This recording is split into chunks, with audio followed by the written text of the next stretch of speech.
So now the next chapter that we are going to start is time series. Now time series के अंदर basically हम लोग regular interval of time के हिसाब से values find करते किसी भी वेरिएबल के, ठीक है। सपोज x कोई वेरिएबल है जो डिनोट करना है अमाउंट ऑफ प्रोडक्शन, ठीक है। दो दो वेरिएबल्स को भी कनेक्टेड करके कर सकते हैं, बट हम लोग को सिंगल वेरिएबल पहले है तो वही कर रहे हैं। तो अमाउंट ऑफ प्रोडक्शन अगर x डिनोट कर रहा है, ठीक है, तो हर 3-3 साल के गैप में मैं देख सकता हूं कि कितना इसका प्रोडक्शन ट्रेंड बना रहा है, मतलब क्या वे में इंक्रीज हो रहा है, डिक्रीज हो रहा है, जो भी है। 2 साल में भी हो सकता है, 1-1 साल में भी हो सकता है, 4-4 साल में भी हो सकता है। अगर वो ट्रेंड मुझे समझ में आ गया, ठीक है, कि कैसे जा रहा है, तो उसके बेसिस पे आगे का प्रेडिक्शन मैं कर सकता हूँ कि पिछले 10 सालों में ऐसा ऐसा हुआ है तो इस बार भी मतलब इतना होने का चांसेस है, बाकी सब चीजों को कांस्टेंट रख के। तो इसमें 3 मेथड है टाइम सीरीज में जिसके बेसिस पे निकालते हैं। सबसे पहला है ग्राफिकल मेथड। इसमें कुछ नहीं होता, तुम जो वैल्यूज है उसको ग्राफ पे प्लॉट कर दो और फिर ग्राफ जैसे जैसे जा रहा है उस हिसाब से आगे क्या बढ़ेगा वो गया। सपोज अगर ग्राफ ऐसा बन रहा है लाइक दिस, तो आगे जाके तुमको पता है ना कि ऐसा कुछ जाएगा, isn't it? तो ग्राफिकल मेथड में डायरेक्टली हम लोग एक एस्टिमेट ले लेते हैं कि अगर इस तरीके से गया तो आगे कितना आएगा, ठीक है। फिर दूसरा है मूविंग एवरेज।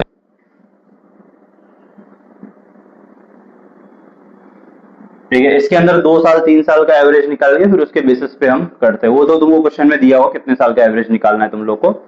और तीसरा है लीस्ट स्क्वायर। तो मेथड ऑफ लीस्ट स्क्वायर या फिर लीस्ट स्क्वायर मेथड, इसमें सॉल्विंग करना पड़ता है पूरा टेबल वेबल सब करके। मूविंग एवरेजेस में भी करना पड़ेगा बट इतना नहीं, बट लीस्ट स्क्वायर में थोड़ा वैल्यूज सॉल्व करके निकालना पड़ता है, फिर वो पुट इन करके इक्वेशन में वो सब डालना पड़ता है। तो इसके अंदर एक चीज हम लोग बोले कि ट्रेंड वैल्यूज फाइंड करो। ट्रेंड वैल्यूज मतलब जो ट्रेंड चल रहा है उस हिसाब से आगे क्या वैल्यूज आएगा वो, ठीक है। सो ग्राफिकल मेथड तो जो डायरेक्टली प्लॉट ही करना है तो इतना टफ नहीं है, वो तो ट्रेंड हो ही जाएगा। हम मूविंग एवरेजेस से स्टार्ट करते हैं, ठीक है।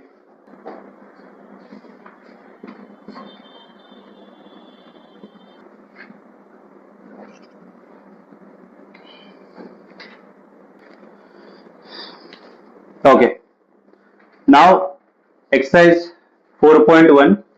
फर्स्ट क्वेश्चन जो डेटा दिया है वही क्वेश्चन का डेटा तुमको सेकंड और थर्ड के लिए भी यूज करना है।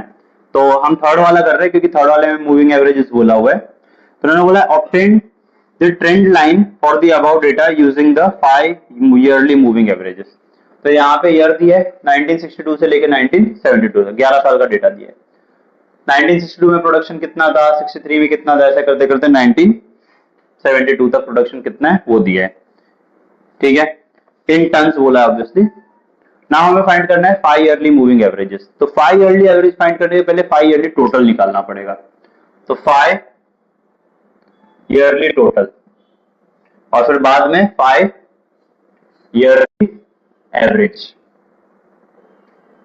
नाउ ऑब्वियसली बात है अगर 5 ईयर्स का टोटल करना है तो तुमको 5 साल की वैल्यू चाहिए होंगी ना, isn't it? So in this case तुम जहां पे वैल्यू लिखोगे उसके 2 ऊपर 2 नीचे, तो बीच वाले का एवरेज आएगा ना। अगर तुम कोई भी साल का एवरेज निकाल रहे हो तो उसके पहले का जितना साल लिया है उतना है उसके बाद का लो और वो खुद वैल्यू, तो 5 साल का एवरेज निकलेगा। अगर मैं पहला वाला कंसिडर करता हूं तो इसके नीचे तो है 2 वैल्यूज बट ऊपर 2 वैल्यूज नहीं है, तो तुम 5 साल का एवरेज इसके लिए तो नहीं निकाल सकते, मतलब इसका 5 साल का नहीं आएगा। फाइन, अब इसकी बात करें तो इसके ऊपर का 2 चाहिए, 2 नहीं एक ही है, नीचे 2 चाहिए, तो नीचे तो है तो इसका भी नहीं आएगा। अब इस वाले की अगर मैं एवरेज निकालूं तो इसके ऊपर के 2 चाहिए, नीचे के 2 चाहिए। हाँ, तो इसके ऊपर भी है नीचे भी, मतलब इसका एवरेज निकाल सकते हैं। तो फिर मैं इसका टोटल लिखूंगा।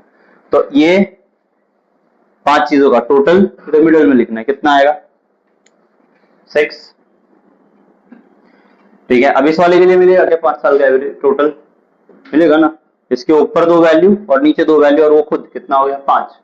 यहाँ पे नहीं हो रहा था ना, यहाँ पे भी नहीं हो रहा था, ऊपर 2 वैल्यू नीचे 2 वैल्यू और वो खुद, तो 5 होता। खुद तो आना ही चाहिए, उतने उसके ऊपर उतने इसके नीचे, तो वो एवरेज निकाल सकते हो तुम। अब मैंने यहाँ पे 1 देखा, 1 के ऊपर 2 वैल्यूज है, हाँ, 1 के नीचे 2 वैल्यूज है, हाँ, तो मतलब इसका भी निकाला जा सकता है 5 साल का एवरेज निकाल सकते हो तो उसका टोटल निकालूंगा। इसका एवरेज ही नहीं निकाल सकते उसका टोटल क्यों निकालूंगा, समझ रहे हो। तो अब इन 5 को ऐड करना है तो कितना आएगा 0 1 1 4 2, दैट विल गिव यू 8। वैसे ही अभी 4 के 2 ऊपर 4 के 2 नीचे, तो कितना आएगा 12। फिर 2, 2 के 2 ऊपर 2 नीचे, कितना होगा इंक्लूडिंग 2? 20। 4, 4 के 2 ऊपर 2 नीचे और 4 खुद,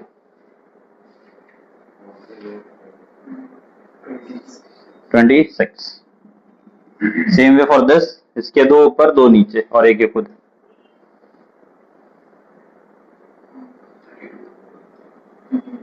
32 श्योर। 7 के 2 ऊपर 2 नीचे और फिर 7 भी उसमें,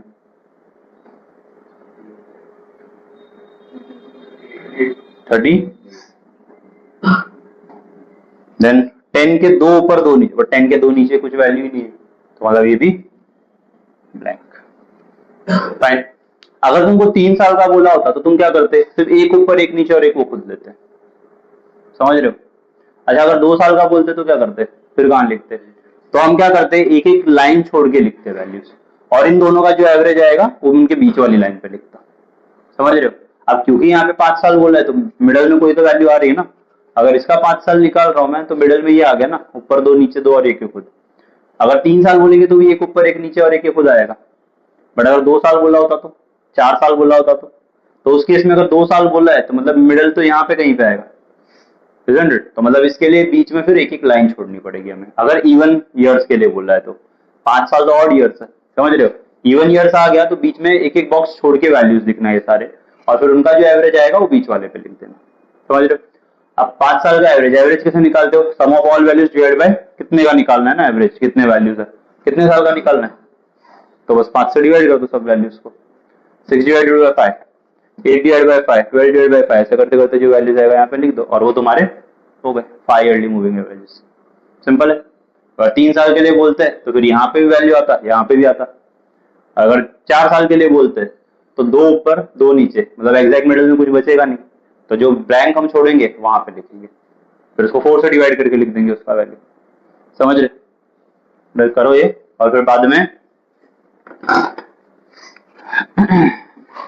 क्वेश्चन नंबर 6 में वही बोला है, 4 साल का मूविंग एवरेजेस निकालना है तुम लोग को। 6 क्वेश्चन देखो, उसके अंदर बोला है कि 4th वाले में जो डेटा दिया है वही 6th वाले के लिए यूज करना है तुमको, ठीक है? और उसका 4 साल का एवरेज निकालना है। देन उसके बाद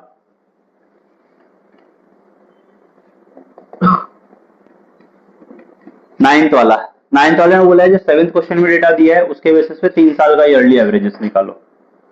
फाइन।